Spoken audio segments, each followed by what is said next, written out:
네, 안녕하세요.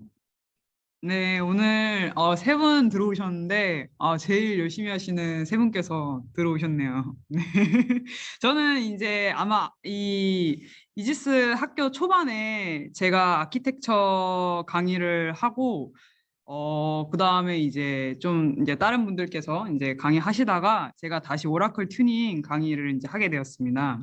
네, 오라클 튜닝이 아키텍처 기본 지식이 있어야 되기 때문에 이런 식으로 이렇게 준비를 하게 되었고요. 오늘 약간 준비한 내용은 저희가 이제 튜닝 하면은 저기 자동차 뭐 튜닝이라든지 아니면 뭐 기타나 피아노 뭐 줄 조정하는 그런 거 이제 생각하시잖아요. 그래서 저도 이제 처음에 튜닝해서 뭐 자동차 튜닝 뭐 이런 거 생각했는데 데이터베이스 튜닝도 이렇게 할 수 있습니다. 그래서 오늘은 이제 가장 튜닝에서 가장 이제 기본적인 그런 개념 위주로 준비를 했고요. 또 실습은 그냥 이제 가장 간단하게 따라해 볼 수 있는 뭐 파라미터, 튜닝 관련 파라미터 뭐 조회라든지 뭐 튜닝에서 가장 이제 기본적으로 이렇게 봐야 되는 중요하게 봐야 되는 뭐 힐 레시오 같은 것들 이제 조회해 보는 또 익스큐션 플랜 실행계획 이제 조회해 보는 그런 실습을 이제 해 보려고 합니다. 네. 그래서 다들 저녁 잘 드시고 오셨죠? 네. 혹시 저 목소리랑 화면 잘 들리고 보이시나요? 네, 보이시면 여기 채팅에 남겨주시면 감사하겠습니다.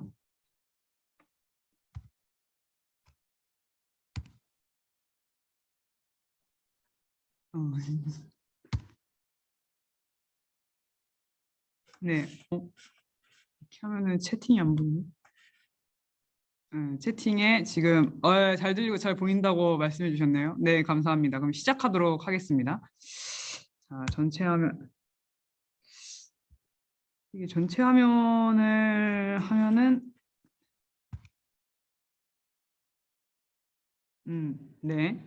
그러면 네, 이제 튜닝을 한번 보도록 하겠습니다. 네, 먼저 개요를 한번 설명을 해 드릴 거고요. 이게 가운데에 있네요.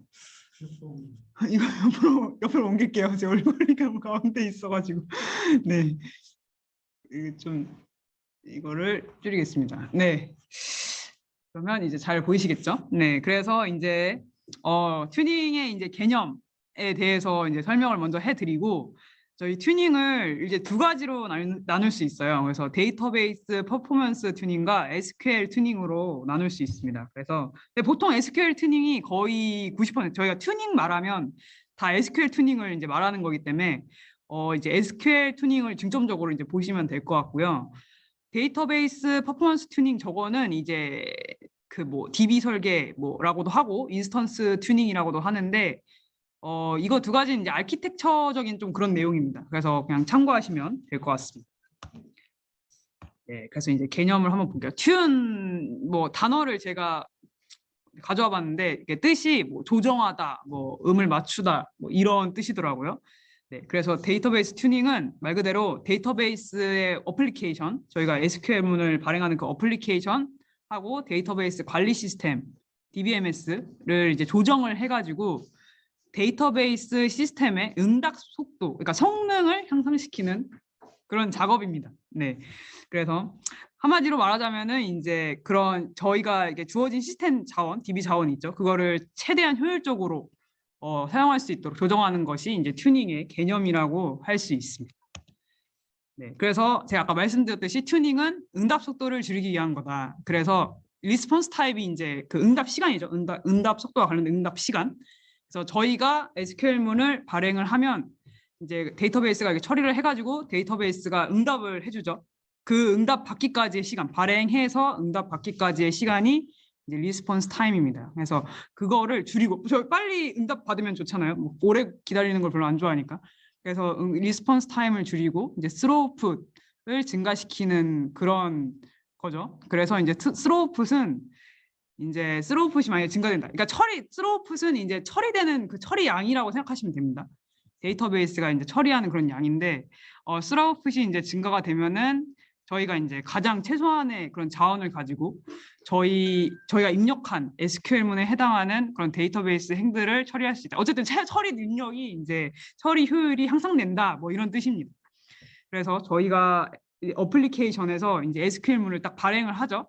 그럼 그게 이제 인스턴스에 들어가 가지고 이제 서버 프로세스가 그걸 받아서 막 이제 처리를 하게 됩니다. 그래서 먼저 저희 인스턴스 튜닝을 이제 보게 될 거죠. 그래서 이제 인스턴스 이제 그런 파라미터 저희가 DB를 이제 기동을 하면은 인스턴스가 올라오고 그거와 관련된 파라미터들이 있잖아요. 그거를 이제 설정을 하게 되면은 DB 환경이 이렇게 구성이 되게 됩니다. 그리고 이제 인스턴스에서 처리를 하는데 만약에 인스턴스 메모리에 데이터가 없다. 그러면 이제 저희가 데이터베이스 그 디스크 있죠. 디스크에서 가져오게 되죠. 그래서 이제 디스크에서 이제 가져와서 그래서 이제 다시 저희한테 리스폰스 응답을 주게 되는데 근데 당연히 이제 그림을 이제 딱 보시면 알 수 있듯이 메모리에서 바로 가져오는 게 훨씬 빠르겠죠.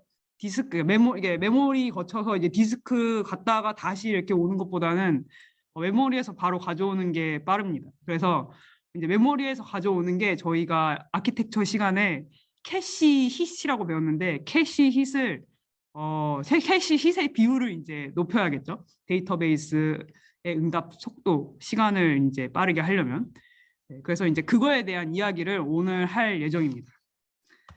그래서 지금 이제 응답 시간과 관련해 가지고 관련된 게 저희가 이제 SQL문을 이제 발행하면은 뭐 결과 나오고 저렇게 뭐 일랩스드 뭐 어쩌고저쩌고 이런 식으로 뜨는데 이제 일랩스드 타임을 이제 이렇게 볼 수 있습니다. 그래서 일랩스드 타임은 저희 이제 쿼리가 수행되는데 얼마나 걸렸는지를 나타내는 뭐 그런 시간입니다. 그래가지고 이 일랩스드 타임은 이 CPU 타임과 웨이트 타임으로 이제 구성이 돼요. 그래서 이제 저기 만약에 이 비율이 있겠죠. 근데 이제 웨이트 타임의 비율이 가장 최소화가 돼야 됩니다. 왜냐하면 말 그대로 대기 시간이기 때문에 저희가 아까 말씀드렸듯이 캐시 hit이 아니고 캐시 미스.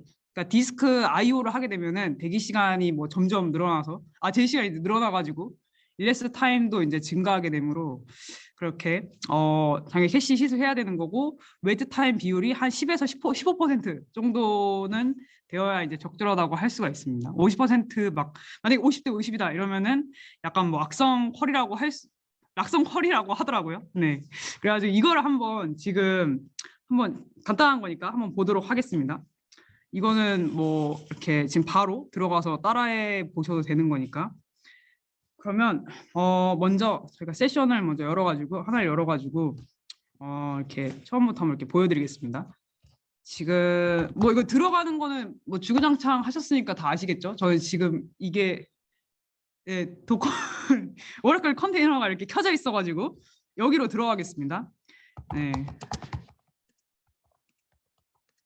오라클 21 빈 캐시 이렇게 하고 저희는 이제 SQL 플러스로 들어갈게요.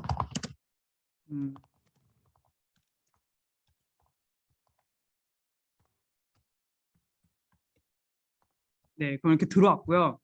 저는 이제 쓰는 계정을 제가 만들어 놔가지고 그 계정으로 또 들어갈게요. 그 쓰시는 계정 다 있으시죠? 거기로 들어가시면 됩니다. 네, 이렇게 들어왔고요. 그래서 지금 저 일레스드 타임 볼 거죠? set 타이밍 on이었습니다. 타이밍 이거 맞나요? 스펠링? ng 그죠? 타이밍 on 하고 그냥 아무 쿼리나 한번 써볼게요. 아무 쿼리라기보다는 이 계정 안에 있는 모든 테이블을 볼 수 있는 그런 쿼리. 아까 예시에 나왔던 그 쿼리를 써보겠습니다. 이렇게 해가지고 탭이었죠. 탭스입니다. 탭이면은 제가 만든 게 나오고요. 탭스로 해야 이제 그냥 원래 기본적으로 들어있는 테이블 있죠. 그런 거까지 다 나오더라고요. 이렇게 하면은 뭐 이런 식으로 쭉 나오게 되고 지금 일랩스드 한 이거 뭐 0.19초가 나왔네요. 0.19초. 1초도 안 되는 시간에 지금 이 쿼리가 이제 수행이 된 겁니다. 그래서 이런 식으로 일레스드 타임을 이렇게 볼 수 있죠. 셋 타이밍 오늘 해놓으면은 일레스드 타임이 쿼리를 실행할 때마다 나와요. 그래서 뭐 사용하시면 될 것 같습니다. 이렇게 잘. 네. 그래서 지금 이렇게 한번 잠깐 봤고요. 그 다음에 저희가 데이터베이스 튜닝을 하는 데 있어서 가장 기초적인 내용을 지금 보도록 하겠습니다. 데이터베이스 튜닝을 하는데 가장 지켜야 될 내용이 뭐 그 접근하는 디스크 블록이 가장 적어야 된다, 뭐 캐시 힛을 해야 된다, 뭐 이런 게 있는데 그런 걸 지금 보도록 하겠습니다. 지금 데이터베이스에 지금 보시면은 아까 접근하는 SQL 문장에 저희가 아까 SQL 문장 발행했죠. 그거 할 때 이제 디스크 블록에 대한 접근 횟수가 최소가 돼야 된다. 이 말은 이제 곧 그 뭐 디스크 IO를 줄여야 된다 뭐 이런 말이 될 수도 있겠죠. 그래가지고 지금 보시면은 지금 쿼리가 이렇게 있어요. 이거 쿼리는 이따가 저희가 아까 조인 튜닝 할 때 이제 또 볼 거거든요. 그래서 우선 한번 그냥 이거 이렇게 돼 있구나 한번 보시면 되고요. 그래서 이렇게 동일한 SQL문을 이렇게 날렸어요. 이렇게 발행을 했어요. 발행을 했는데 지금 보시면 발행을 해서 만약에 지금 발행을 해가지고 이게 이런 이전에 쿼리를 실행한 내역이 없으면 저희가 디스크에 있는 블록에서 읽어오겠죠. 만약에 메모리에 있다. 그러면 메모리에 있는 블록에서 긁어오는 거고 메모리에 없다. 그러니까 처음 실행하는 거다. 그러면 이제 디스크에 있는 거에서 긁어오겠죠. 근데 만약에 동일한 SQL문을 이렇게 발행을 했다고 했을 때 데이터베이스에 블록이 적은 게 가장 뭐 좋은 겁니다. 네, 당연히 적은 블록을 읽어오는 게 훨씬 처리 속도가 빠르겠죠. 어쨌든 동일한 SQL문이 있고 동일한 수행 결과가 있는데 여기서 이제 데이터베이스 블록이 가장 적은 게 가장 효율이 좋은 거고 처리 속도가 빠른 거라고 이렇게 할 수 있습니다. 그래가지고 이렇게 하도록 저희가 이제 방식을 그렇게 해야겠죠. 만약에 조인을 한다 하면은 뭐 예를 들면 뭐 해시 조인을 했을 때는 뭐 데이터베이스 블록을 뭐 5개를 뭐 읽는데 뭐 다른 조인 방식을 썼을 때는 뭐 3개를 읽는다 하면은 그 방식을 쓰는 게 훨씬 좋겠죠. 그래서 이렇게 이런 기초적인 그런 게 있고요. 그 다음에 제가 아까 말씀드린 거 가능하면 메모리 영역에 보관을 해서 나중에 다시 그 데이터가 필요할 때 메모리에 있는 블록에서 가져오게 해야 됩니다.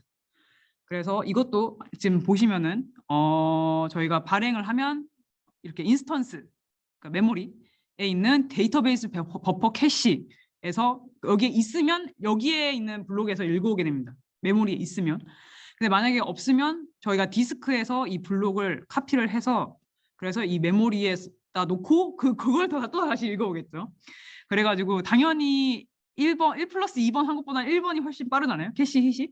그래서 이제 캐시 힛이 되도록 그렇게 유도를 해야 됩니다. 그래서 저희가 버퍼 캐시 힛 레시오가 99.9%가 되도록 노력을 해야 이렇게 빠르게 이제 저희가 이제 데이터베이스를 쓸 수 있겠죠. 그래서 이제 버퍼 캐시 힛 레시오도 이따가 한번 조회를 직접 해보도록 하겠습니다. 네, 그 다음에 저희가 지금 한번 여기 보세요. 여기 쿼리를 보시면 이제 대문자로 되어 있잖아요. 대문자로 되어 있고 제가 아까 지금 도커에서 썼을 때는 막 이렇게 소문자로 썼었거든요. 위에 한번 볼까요? 네, 소문자로 썼네요. 근데 이제 만약에 대문자로 썼다 이러면 이제 대문자로 계속 쓰는 게 좋겠죠. 막 계속 왔다 갔다 하는 것보다 이제 이거는 왜 그러냐면 파싱과 관련이 있습니다. 그래서 지금 이게 SQL문 노란색으로 된 SQL문 이거 보이시죠? 뭐 이렇게 대문자로 쿼리를 이렇게 발행을 했어요. 그러면은 만약에 지금 이 쿼리를 이제 발행한 내역이 있으면 그러면 이제 저기 소프트 파싱을 이제 하게 되겠죠. 그래서 라이브러리 캐시에 그 내역이 있는지를 이제 실행 정보가 있는지를 확인을 하게 됩니다. 그래서 있으면 라이브러리 캐시 힛을 해가지고 실행을 하게 되는 거죠. 그 실행 정보를 가져다가 그대로 실행을 하는 거예요. 그래서 저희가 예전에 실행했던 그 실행 계획을 재사용하는 거라고 할 수가 있습니다. 근데 만약에 이렇게 쿼리문이 있는데 이거를 소문자로 바꿔가지고 이렇게 발행을 했습니다. 그러면 저희가 이게 내용만 보면 인간이 보기에 내용만 보면은 똑같이 보이는데 이제 저기 데이터베이스는 다르게 받아들이는 거죠. 그래가지고 이거는 실행한 적이 없는 그런 쿼리문이 돼요. 그러니까 똑같은 내용인데도 대소문자가 다르면 실행한 적이 없는 그런 쿼리문이 되기 때문에 하드 파싱을 거치게 됩니다. 그래서 하드 파싱을 거치게 되면은 신텍스 체크, 문법에 오류가 있는지를 체크하고 그리고 지금 제가 이거 세미콜론 안 썼네요. 이거는 뭐 걸리겠죠. 세미콜론 안 썼기 때문에. 그래서 지금 신텍스 체크를 하게 되고 그리고 이제 세맨틱 체크 해서 이 테이블이 뭐 존재하는지, 뭐 오브젝트가 있는지, 아니면 뭐 권한, 거기에 접근할 권한이 있는지 등등을 이제 검사를 하게 되고요. 그리고 뭐 다 통과됐다. 그러면 이제 쿼리를 이제 다시 쓰고 이제 옵티마이징 하는. 그러니까 이 해당 쿼리를 어떻게 실행하는 게 가장 비용이 적게 되는지 가장 이게 최적화된 방법으로 실행하는 그런 계획을 짜게 됩니다. 그래서 그 계획으로 이제 실행을 하게 되는 거죠. 네. 그래서 당연히 지금 앞에 있던 소프트 파싱보다 하드 파싱이 더 오래 걸리겠죠. 단계가 많으니까. 그래서 이렇게 저희가 만약에 대문자로 썼다, 그럼 대문자로 일관적으로 써주는 것이 이제 훨씬 빠르게 할 수 있습니다. 네, 효율에 좋습니다. 훨씬 성능에 좋다. 그래서 하드 파싱을 최대한 안 하는 게 좋기 때문에 하드 파싱을 줄이기 위해서 저희가 이제 바인드 변수라는 거를 활용할 수 있어요. 그래서 저희가 만약에 저기 EMP 테이블이 저기 엠플로이 테이블이거든요. 저기 직원 명단. 그래가지고 직원 번호, 엠프노. 그러니까 직원 번호가 뭐 1110, 1111, 1112 뭐 이렇게 있잖아요. 근데 이거를 뭐 이렇게 계속 발행해야 될 일이 뭐 생겼어요. 그러면은 만약에 진짜 이렇게 무식한 방법으로 계속 이런 식으로 쿼리를 날리게 되면 그럼 계속 하드 파싱이 일어나는 거겠죠. 그러니까 이 실제로 바뀌는 부분은 이 1110, 1111 뭐 이런 부분만 바뀌는 건데 이 값에 해당하는 부분만 바뀌는 건데 근데 이제 하드 파싱을 계속 하게 되는 거죠. 근데 만약에 이런 비효율적인 방법이 싫다. 이제 이렇게 하지 말고 한 번만 하드 파싱하고 그 다음부터는 소프트 파싱을 할 수 있는 방법이 있을까 이렇게 생각을 하면은 이제 바인드 변수를 쓰시면 됩니다. 그래서 지금 아래 보시면은 뭐 exec 한 다음에 뭐 empno 뭐 이런 식으로 해가지고 바인드 변수를 이렇게 만든 거죠. 그러니까 제가 이미 이거는 바인드 변수를 선언을 하고 내가 이 바인드 변수를 111로 설정을 하겠다 이런 말입니다. 저 exec empno 111은 그래가지고 저렇게 바인드 변수를 111로 설정을 해놓고 그 다음에 이 저희가 넣었던 원래 값 부분에다가 이 바인드 변수의 이름을 넣는 겁니다. 네, 그래가지고 이거를 넣으면은 이제 하드 파싱 이거에 대해서는 하드 파싱이 되고 그 다음에 해당하는 거에 대해서는 이제 소프트 파싱이 이제 되게 되겠죠. 네, 이렇게 보시면 이 부분은 하드 파싱이 일어나고 이 부분은 이제 소프트 파싱이 일어나게 되는 겁니다. 그래서 이거를 한번 실행한 거를 한번 보여드리면 지금 보시면은 이거는 그냥 뭐 잠깐 이렇게 화면으로만 이제 보고 넘어가겠습니다. 그래서 뭐 테이블이 이렇게 있죠. 테이블이 이렇게 있는데 제가 이렇게 변수를 이렇게 선언을 하는 거예요. 근데 이거는 뭐 그것만 저기 어플리케이션마다 좀 다른 것 같더라고요. SQL 플러스는 이렇게 선언을 하는데 토드에서 뭐 어떻게 선언을 한다 뭐 이런 게 나오더라고요. 그래서 저는 우선 SQL 플러스를 쓰기 때문에 이렇게 선언을 했고요. 그리고 이게 이제 바인드 변수를 1112로 설정하겠다 뭐 이런 뜻이죠. 그러면 뭐 successfully complete 뭐 이렇게 나옵니다. 그래서 1112를 설정한 것을 여기다 이렇게 변수로 이렇게 대체를 이렇게 치환을 시켜준 거죠. 그러면 이 112에 해당하는 것만 이렇게 나옵니다. 네. 그래서 이렇게 문장을 써놓으면 저희가 만약에 다른 뭐 1111에 대한 변수를 이거를 이제 조회하고 싶다. 그러면 이거부터는 이제 소프트 파싱이 되는 거겠죠. 네, 그래서 이렇게 바인드 변수를 활용하면은 소프트 파싱, 하드 파싱의 비율을 줄일 수 있습니다. 네, 그래서 이제 다음은 락에 대한 얘기인데요. 락은 저희가 만약에 업데이트와 같은 이렇게 DML 작업을 했다. 그러면 이제 락이 걸리겠죠. 저희가 이제 바꾸고 있으니까. 그래서 이렇게 락이 걸려 있는데 막 커밋을 안 하는 상태로 있으면 이렇게 락이 걸려 있는데 그러면 다른 사람이 만약에 이 테이블에 접근해서 또 DML 작업을 하려고 하면 대기 시간이 발생하게 됩니다. 그래서 이 대기 시간 아까 저희가 elapsed time, 그 웨이트 타임 줄이는 게 좋다고 그랬는데 이렇게 대기 시간이 발생하는 거 되기 때문에 약간 이렇게 저희가 업무 분석을 해가지고 어떤 이렇게 커밋의 주기를 좀 조정하는 게 필요하겠죠. 그래서 이거는 업무 상황에 따라서 조정을 해줘야 되는 거고요. 그리고 이제 뭐 배치 작업이라든지 뭐 백업 작업 같이 약간 이렇게 데이터를 한꺼번에 이렇게 처리해야 되는 뭐 그런 작업 같은 경우에는 당연히 뭐 업무에 영향이 없도록 미리 완료될 수 있도록 해야겠죠. 그래서 뭐 백화점 같은 경우에는 저희가 뭐 백화점 뭐 9시에 열잖아요. 그러면은 뭐 배치 작업하고 백업 작업 같은 거는 6시 아침 6시 전에 다 끝내야 된다고 하더라고요. 네, 그렇게 미리 해야 됩니다. 네, 그래서 그렇게 기초를 한번 보았고요. 그 다음에 이제 튜닝의 영역을 한번 보도록 하겠습니다. 그러니까 이렇게 저희가 튜닝을 이런 식으로 나눠볼 수 있어요. 그래서 뭐 아까 말씀드렸듯이 퍼포먼스 튜닝이 있고 SQL 튜닝이 이렇게 있는데, 퍼포먼스 튜닝은 이제 DB 설계, 데이터베이스, 저희가 아까 그 말씀드렸던 그 디스크에 대한 그런 설계고요.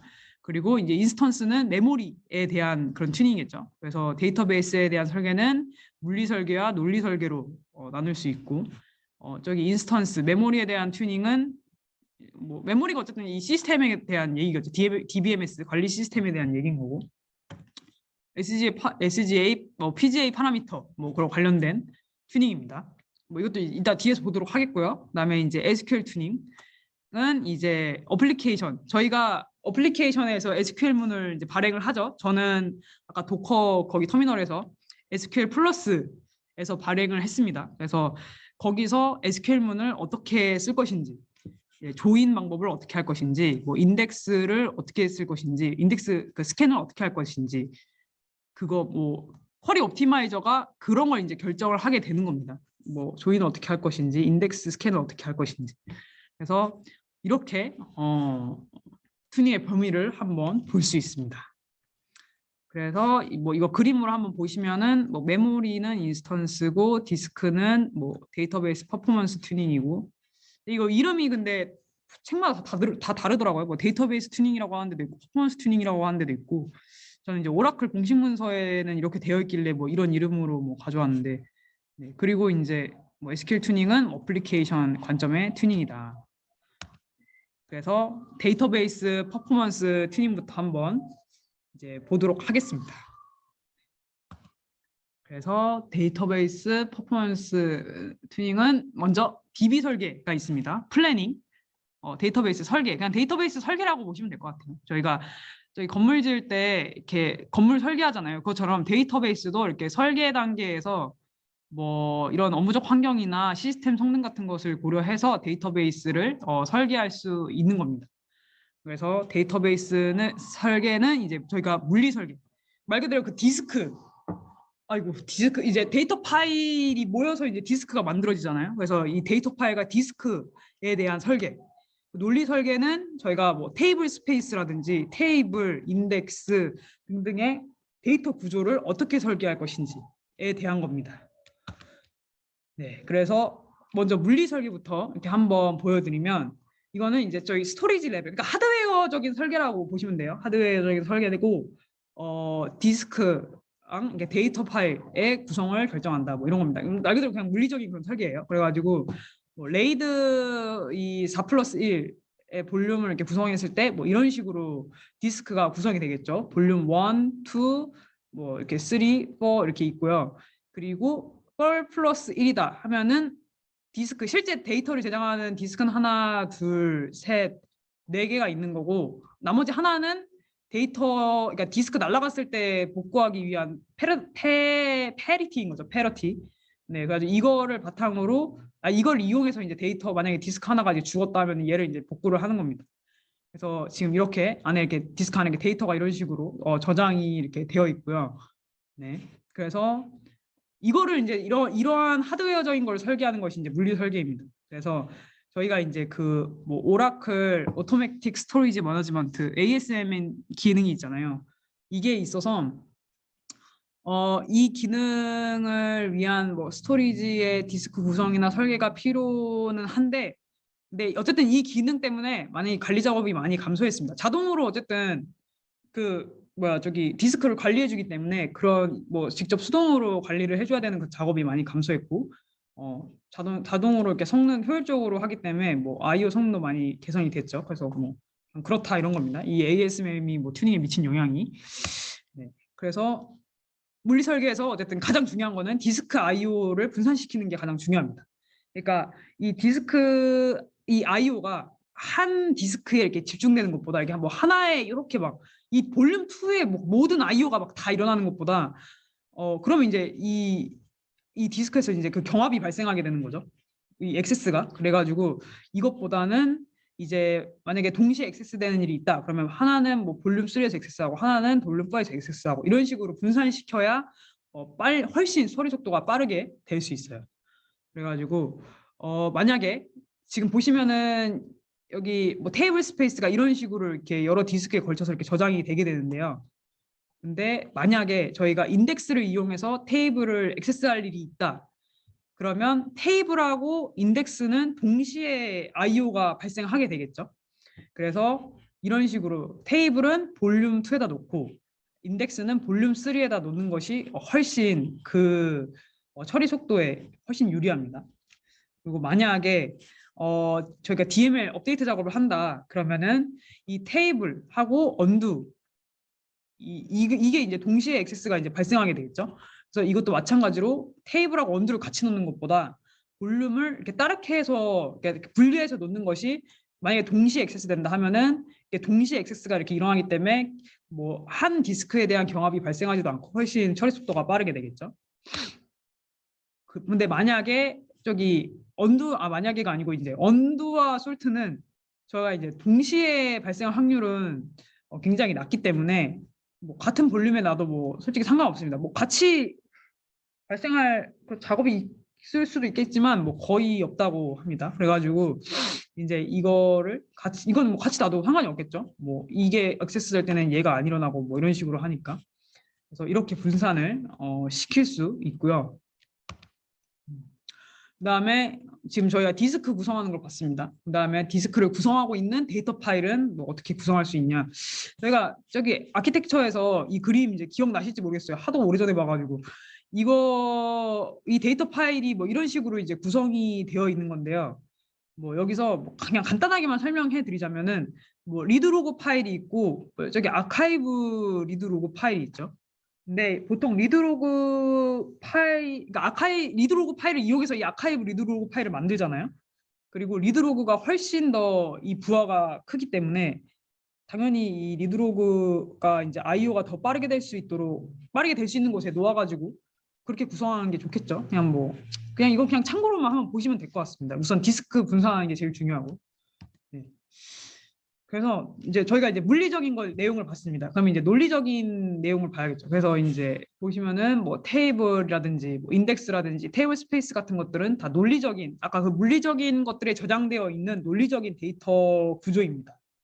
네, 그래서 지금 잠깐 리뷰를 해드리면은 뭐 이렇게 블록이 있고 이 블록이 모여서 익스텐트가 되고 익스텐트가 모여서 세그먼트가 되고 세그먼트가 모여가지고 이렇게 테이블 스페이스가 되죠. 그래가지고 먼저 업무 분석 업무 상황에 따라서 이제 IO가 가장 최소화될 수 있도록 이제 테이블을 뭐 설계를 해야 되는 거, 테이블 스페이스를 그렇게 설계를 해야 되는 거고, 무조건 이제 테이블을 분할하는 게 좋다라고 생각하실 수도 있을 것 같은데 오히려 테이블을 이렇게 죄다 분할해 놓으면은 만약에 업데이트 작업을 한다, 그러면 그 모든 테이블을 또 다 갖다 고쳐야 되는 거잖아요.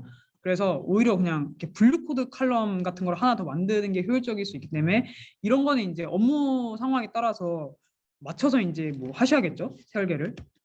네, 그래서 논리 설계에서 이제 가장 중요한 거는 테이블 스페이스 설계 하는 게 가장 중요합니다. 네, 그래가지고 이런 식으로 지금 보시면은 대표적으로 테이블 스페이스를 이렇게 업무별로 설계할 수도 있고 계정별로, 유저별로 분할을 할 수도 있어요. 네. 그래서 지금 보시면은 업무 테이블 스페이스에는 뭐 이런 식으로 테이블이 뭐 이렇게 들어가게 되고 뭐 이렇게 유저별은 이렇게 들어가게 되는데 뭐 대용량 테이블 같은 경우에는 뭐 이렇게 당연히 테이블 스페이스를 분할해서 따로 별도로 할당해 주는 것이 훨씬 처리하는 데는 빠르겠죠. 네.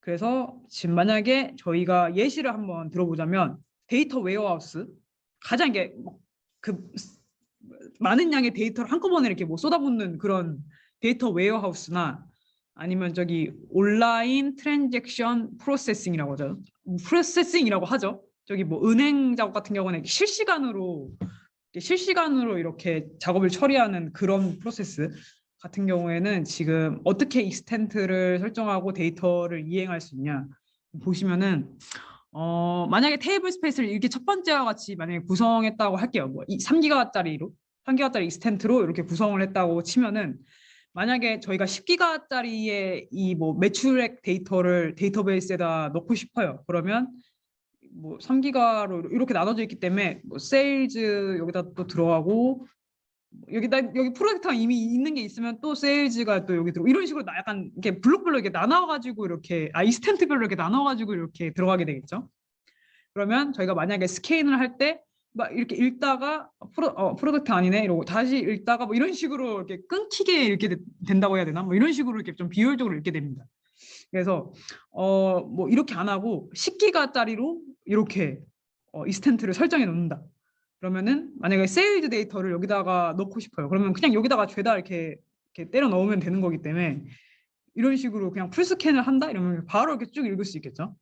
그래가지고 만약에 대용량 데이터를 넣는다 하면은 이렇게 이스텐트입니다. 이스텐트로 설정하는 것이 3기가짜리로 설정했을 보다 훨씬 처리 속도가 이제 빠른 거를 볼 수 있습니다. 네. 그래서 만약에 내가 테이블을 생성하거나 아니면 대용량으로 데이터를 마이그레이션 해야 된다, 데이터를 심화된다, 그러면은 이제 익스텐트를 이제 크게 하는 게 뭐 좋겠죠. 네.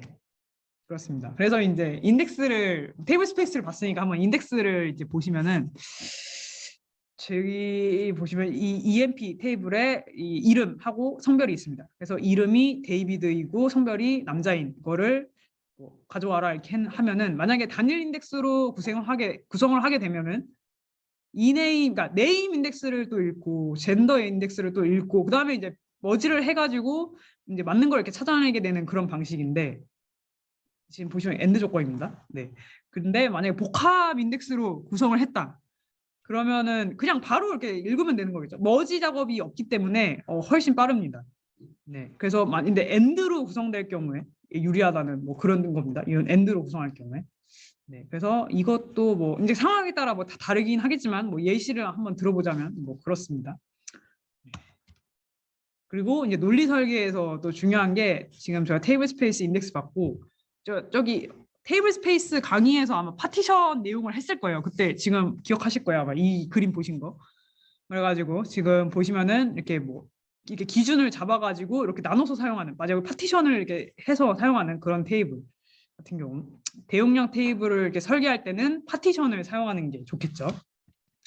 그래서 종류는 이런 식으로 범위, 렌지 파티션이 있습니다. 뭐 이렇게 월별로 뭐 나눌 수 있는 그런 게 있고 해시 값으로 이제 파티셔닝이 되는 그런 테이블이 있고요. 뭐 그리고 리스트 저기 특정 값, 예를 들면 뭐 지역 같은 거를 예로 들 수 있겠죠. 지역별, 구별, 도별 이런 걸로 파티셔닝이 되는 그런 테이블이 있습니다. 그래서 만약에 저기 데이터 그 뭐지 여론조사하는 그런 회사다 그러면은 뭐 대선 투표율 뭐 이런 테이블을 만들 때 저희가 투표율 계산할 때 다 뭐 구별이나 도별로 하잖아요. 그래가지고 뭐 이렇게 도별, 구별 이렇게 값으로 특정 값으로 분류하기 때문에 리스트 파티셔닝이 유리합니다. 다른 파티셔닝보다. 근데 만약에 저희가 뭐 물류회사예요. 물류회사여서 물류회사 같은 경우에는 지역별로 다 관리점이 있고 지역별로도 구분을 해야 되지만 그 지역 안에 있는 또 그 관리점별로도 또 구분을 해야 됩니다. 그래서 보통 관리점 번호를 이런 식으로 해시 값으로 해놓고요. 또 지역별로도 또 구분을 해야겠죠. 그래서 이렇게 컴포짓 파티션을 하게 됩니다. 그래서 이 관리점 번호 같은 경우는 해시 값으로 관리하기 때문에 해시 파티셔닝, 그리고 이 지역 같은 경우는 리스트 파티셔닝. 가지고 이거 두 개를 복합적으로 사용하는 파티셔닝 테이블을 구성하는 것이 물류 회사 같은 경우에는 유리하겠죠. 그러면 파티셔닝 테이블도 마찬가지로 이렇게 인덱스를 설정을 할 수가 있습니다. 그래서 로컬 인덱스 같은 경우는 이 각각의 이 파티션 있죠. 이거에 해당하는 그런 인덱스인 거고, 글로벌 인덱스는 이 그러니까 파티션 이 테이블 안에 있는 모든 파티션과 연결되는 그런 인덱스입니다. 그래서 뭐 반드시 뭐 로컬이 좋다, 글로벌이 좋다 이렇게 뭐 말할 수는 없고요. 이거 각자 장단점이 있기 때문에 업무 분석을 한 다음에 이제 보통 로컬을 쓰면 로컬만 쓰고 글로벌만 쓰면 글로벌만 쓰니까 뭐 이렇게 통해서 결정을 이제 해야겠죠. 네, 그렇게 해서 지금 DB 설계를 봤습니다. 이 데이터베이스에 대한 그런 설계를 봤고요. 그 다음에 데이터베이스에 대한 설계에 대한 내용을 잠깐 봤으니까 이제 인스턴스 설계를 이제 봐야겠죠. 그래서 인스턴스 튜닝은 저기 데이터베이스 관리 시스템에 대한 메모리 자원에 대한 튜닝입니다. 저희가 메모리에 대한 튜닝이고, 뭐 당연히 뭐 마찬가지로 I/O를 최소화하고 뭐 성능을 고려해서 메모리를 가장 최적화시키는 건 작업이겠죠. 그래서 저희가 메모리 하면 가장 중요한 이 버퍼랑 이 인스턴스의 크기를 조정하는 그런 작업이 들어가고, 저희 PGA나 SGA 관련된 파라미터들도 뭐 튜닝을 할 수 있고요. 또 웨이트 이벤트 뭐 관련된 튜닝 뭐 이런 것도 할 수 있습니다. 근데 우선은 저희 오늘은 저기 버퍼랑 캐시를 이제 주로 볼 것 같아요. 그러니까 실습도 그렇고. 그래가지고 한번 이제 보도록 하겠습니다. 뭐 잠깐 이것도 저희 아키텍처 때 한번 제가 그림 이거 그렸었던 건데, 이거 보시면은 지금 SGA 같은 경우에는 여기 보시면 이렇게 쉐어드 풀 안에 이제 라이브러리 캐시가 있었죠. 그래서 이거는 저희가 팍신된 그 작업 그 실행 내역이죠. 그거를 저장하는 공간이었고, 버퍼 캐시는 그 블록이 있었던 공간이었습니다. 그래서 메모리에 있는 블록이 있고, 만약에 메모리에 블록이 없다 그럼 디스크에서 긁어오죠. 그래서 여기다 놔두게 되는 거고요. 버퍼 캐시에. 그리고 지금 PGA를 보시면 해시 에리아가 있습니다. 해시 에리아는 저희 이따가 해시 조인할 때 그 해시 값을 여기다가 저장을 해놔요. 그래서 이거는 이따가 볼 거고요. 그리고 워크 에리아는 저기 정렬 작업하는 그런 공간인 거죠. 이거는 소트 머지 조인이라고 그런 조인 방식이 또 있어요. 그래서 이것도 이따가 보도록 하겠습니다. 그래서 라이브러리 캐시는 뭐 저기 파싱된 그 작업, 그러니까 뭐지, 파싱 정보들이 저장돼 있는 그런 뭐 공간인 거죠. 뭐 그래가지고 파싱하기 전에 여기서 파싱된 데이터가 있으면은 그냥 바로 라이브러리 캐시 히치 일어나게 되는 거고요. 네, 소프트 파싱을 하게 되는 거고, 없으면 뭐 하드 파싱을 하게 되는 뭐 그런 겁니다. 그래서 잠깐 이렇게 보여드리면 뭐 MRU가 아니고 LRU 알고리즘이라고 Least Recently Used라는 그 알고리즘을 씁니다. 그래서 가장 잘 사용되는 것들은 여기다 놔두고, 사용 안 되는 것들은 점점 여기로 뒤로 밀려나가지고 이제 메모리에서 삭제가 되겠죠. 그래서 뭐 만약에 저희에서 소프트 파싱을 한다 그러면은 그건 이제 잘 사용되는 쿼리문이잖아요. 근데 이런 것들은 이제 여기다가 이제 저장을 하게 되는 겁니다. 네, 뭐 이런 식으로 구조가 뭐 되어 있고요. 라이브러리 캐시에서 저기 발행된 SQL문 조회하는 거를 한번 이제 해보도록 하겠습니다. 그래서 지금 네, 다시 이제 도커로 한번 돌아가서 해볼게요. 그 전에 한번 보여드리면 v.sql이라는 그런 뷰가 있는데, 이게 저희가 라이브러리 캐시에 저장된 SQL 문장을 확인할 수 있는 그런 테이블입니다. 그래서 뭐 v.sql에서 조회를 하는 거다 이렇게 생각하시면 될 것 같고, 여기 뭐야, 저기 한번 SQL 지금 여기로 와가지고 한번 해볼게요.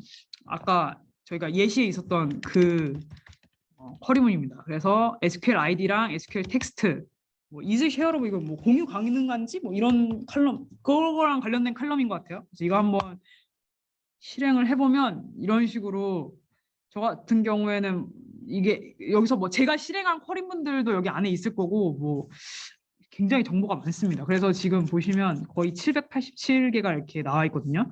여기서 그러면 여기 한번 실습을 한번 해보겠습니다. 지금 만약에 제가 만든 테이블이 뭐가 있냐면 커스터머랑 대비랑 EMP를 만들어 왔네요. 그러면 만약에 제가 select ename 하고 셀러리 봉급 from employee table 이렇게 한번 해보겠습니다. 셀러리 아무것도 안 들어가 있네요. 그래가지고 이렇게 지금 보시면은 이렇게 발행을 했어요. SQL을 이렇게 발행을 했습니다. 그럼 내가 이 발행한 거를 라이브러리 캐시에서 어떻게 조회할 수 있냐? 그러면은 지금 보시면은 여기서 아까 그냥 이 문장, 만약에 여기에는 이 문장만 이렇게 쓰게 되시면은 아까 그 수많은 787개에서 찾기가 힘들잖아요. 그래서 이런 식으로 이렇게 약간 이렇게 힌트 같은 거를 써가지고 그래서 이제 찾을 수 있습니다. 그래서 보시면은 우선 위에 있던 거 좀 그대로 쓸게요. 이렇게 하고 그다음에 where SQL 텍스트, 저희가 이 발행한 이 쿼리문 있죠, 요거 이게 이제 SQL 텍스트 안에 들어가게 됩니다. 그래서 SQL 텍스트 그다음에 보시면은 저는 보시면 여기에 EMP가 뭐 들어가게 되면 되는 거겠죠. 그래서 EMP 이렇게 한번 해보겠습니다. 네, no row selected라고 나왔는데요.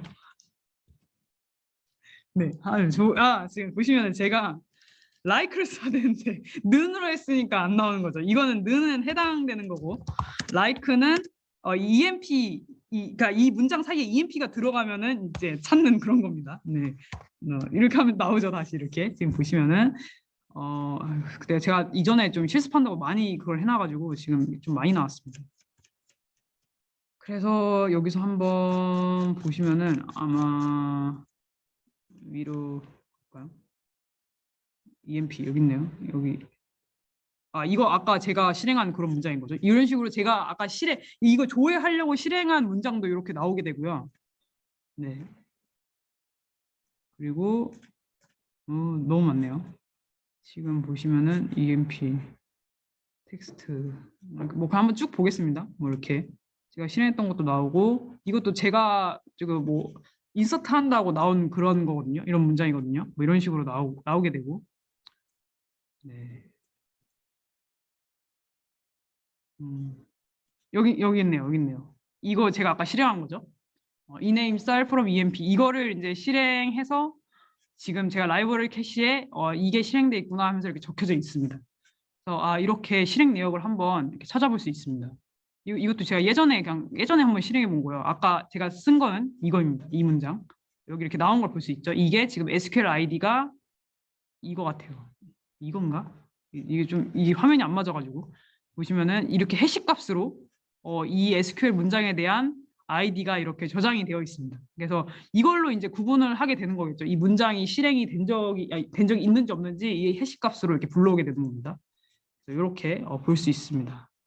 이건 그냥 뭐 설명하는 뭐 그런 것 같고, 네, 그래서 이렇게 한번 조회를 한번 해봤고요. 그 다음에 저기 버퍼 캐시는 뭐 이렇게 안에 블록들이 있는데 근데 뭐 디폴트 보시면은 이렇게 뭐 킵이 지금 여기서 그냥 보셔야 될 거는 킵이 있고 리사이클이 있어요. 그래서 킵은 자주 사용되는 테이블을 이 블록에 놔두고요. 자주 사용 안 되는 테이블은 이게 리사이클이라는 이 블록에다 놔둡니다. 뭐 이렇게 이런 거는 그냥 잘 사용하진 않는 거여서 그냥 참고로 한번 보시면 될 것 같아요. 그렇고 그 다음에 이제 데이터베이스 버퍼와 이제 데이터베이스 블록 사이즈를 조회를 해본 건데 이거는 하도 많이 이제 본 거기 때문에 그냥 넘어가겠습니다. 그래서 이렇게 데이터베이스 버퍼 크기가 지금 뭐 900메가 정도 이렇게 되고 블록 사이즈는 이거 아키텍처에서 했던 내용이었죠. 8K입니다. 8KB 뭐 이렇게 블록 사이즈를 조회해 볼 수 있고요. 그리고 지금 이것만 한번 해보겠습니다. 이 버퍼 풀에서 블록 사이즈가 있고 이제 버퍼 크기 버퍼 크기 아니고 버퍼스는 이제 블록의 이제 개수인 거죠. 그래서 얘네들을 이제 곱해가지고 뭐 이런 식으로 이게 버퍼 크기가 나오게 되는 겁니다. 네. 그래서 이걸 한번 해보고 나서 이제 쉬는 시간을 갖도록 하겠습니다. 네. 그래서 지금 여기 보시면은 네 지금 뭐 네임 블록 사이즈 버퍼 뭐 버풀 이렇게 나오네요. 그래서 지금 여기서 한번 보겠습니다. 지금 터미널에서 네임과 블록 사이즈와 이제 버퍼 그리고 네, 이렇게 한번 조회해 보겠습니다. 그러면은 아마 여러분들은 이 따로 이렇게 실습을 안 하셨으면 이렇게 아마 이게 가장 디폴트 사이즈가 8K이기 때문에 이 8K 블록만 나오게 될 거예요. 16K는 나오게 되지 않을 거예요. 네. 저는 이제 제가 따로 이렇게 디폴트로 지정해주는 작업을 했기 때문에 이런 식으로 16K가 나오는 걸 볼 수 있습니다. 그래서 보통은 8K만 이렇게 나오게 될 거고요. 그리고 뭐 이거 여기서 이 8K랑 이 버퍼 이 블록 개수 이거를 곱하게 된 게 이제 이런 식으로 이 값이 나오게 되는 거겠죠. 근데 이제 자세히 보시면은 저는 이미 제가 실행을 해놨기 때문에 이 개수가 좀 달라요. 지금 아마 지금 아마 실행을 한번 해보시면은 이렇게 나오게 될 거거든요. 979개 뭐 따로 이렇게 막 다른 버전을 다운받지 않는 이상 뭐 이렇게 나오게 될 겁니다. 맨 처음엔 이렇게 나오게 되는데 제가 지금 추가를 했죠. 16KB 짜리를 추가를 해서 지금 이 사이즈가 여기가 지금 줄어들고 900개 지금 9만 개가 아니고 지금 6만 개잖아요. 6만 개로 줄어들고 얘가 이렇게 늘어나는 거를 볼 수 있습니다. 그냥 이렇게 뭐 그냥 가볍게 한번 보시면 될 것 같아요. 그래서 결국에선 곱한 값을 보면은 지금 저 같은 경우에는 뭐 한 70만 정도 되고 77만 원래 거는 78만 정도 되네요. 네. 그래서 이거는 뭐 거의 비슷비슷하게 나오게 됩니다. 네. 그렇게 뭐 되게 되고요. 그리고 이제 블록 사이즈에 대한 내용만 잠깐 본 다음에 이제 쉬도록 하겠습니다. 그래서 블록 사이즈 같은 경우에는 그냥 만약에 32KB 구성을 할 수도 있고 아니면은 뭐 8KB짜리로 구성을 할 수도 있는데 8KB는 이제 크게 구성을 하게 되면은 저희가 한 번 디스크를 딱 액세스할 때 그 블록에 많은 데이터가 담겨 있잖아요. 블록 사이즈가 크니까. 그래서 한 번에 이렇게 많은 데이터를 불러올 수 있겠죠. 그래서 저희가 이제 디스크 I/O를 좀 줄이고 캐시 희세 비율을 높일 수 있습니다. 네. 그래서 뭐 좀 더 응답 속도 같은 거를 뭐 향상시킬 수는 있지만 이 데이터, 이 블록 안에 이 데이터가 많이 담겨 있기 때문에 이 블록에 대한 액세스가 좀 이렇게 많이 발생하겠죠. 저희가 아까 그 블록에 대한 액세스를 이렇게 분산시켜야 된다고 했잖아요. 근데 이 블록에 대한 특정 블록에 대한 액세스가 좀 많이 발생하게 됩니다. 뭐 그가 뭐 장단점이 있는 것 같아요. 그래서 이제 저희가 그 대용량 데이터 처리하는 데이터 웨어하우스에서 보통 이런 걸 많이 활용을 하고요. 그리고 8KB 같은 경우에는 이 특정 블록에 대한 액세스는 당연히 방지가 되겠죠. 왜냐하면 여기 적은 데이터가 들어있기 때문에 뭐 이렇게 액세스가 분산이 되는 대신에 이 블록 사이즈가 작기 때문에 디스크 I/O가 좀 늘어나게 됩니다. 그래서 한 번 가져올 때 적은 양의 데이터를 가져오기 때문에 좀 많이 좀 이렇게 자주자주 가져와야 되는 일이 발생할 수도 있겠죠. 그래서 캐시 미스의 비율이 높아질 수도 있다. 근데 이거 같은 경우에 이제 좀 이게 아까 데이터 웨어하우스보다는 좀 데이터 양이 좀 적은 이런 OLTP 환경에서 주로 이렇게 뭐 설정을 하게 되는 뭐 그런 경우입니다. 네, 이렇게 해서 한번 보았고요. 그러면은 지금 52분이니까 좀 한 5분 정도 10분 정도 쉬었다가 하도록 하겠습니다. 네, 그래서 뭐 한 9시 정도에 뭐 다시 시작할게요. 네, 아까 3명이었는데 10명으로 늘어났네요. 네, 네, 그러면 10분 쉬고 다시 시작하도록 하겠습니다.